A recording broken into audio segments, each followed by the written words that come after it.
Hi friends, வணக்கம். எல்லோரும் எப்படி இருக்கீங்க? இன்றைக்கி என்ன வீடியோ பார்க்க போகிறோன்னா, எங்கள் குலதெய்வம் கோவில் மலையகருப்பர் கோவிலில் கிடா வெட்டு பூசை வச்சாங்க ஃப்ரெண்ட்ஸ். அங்கே தான் போனோம். அந்த வீடியோ தான் இன்றைக்கி பார்க்க போகிறோம். இது புதுக்கோட்டையிலேருந்து திருச்சி ரோடில் பைபாஸில் இருக்குது ஃப்ரெண்ட்ஸ். இதான் ஃப்ரெண்ட்ஸ் சாமி. போய் மாலை வாங்கி போட்டுட்டு எல்லோரும் சாமி கும்பிட்டோம். செம கூட்டம் ஃப்ரெண்ட்ஸ்.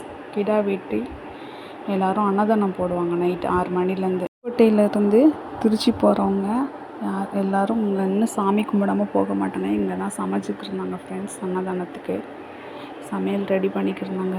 சாயந்தரம் 6 மணி 5 மணி 6 மணிலேருந்து நைட்டு 10-11 மணி வரையும் அன்னதானம் போடுவாங்க. எல்லோரும் கியூவில் வரிசையில் நிற்கிறாங்க சாப்பாடு வாங்குறதுக்கு. செம்ம கூட்டம் ஃப்ரெண்ட்ஸ்.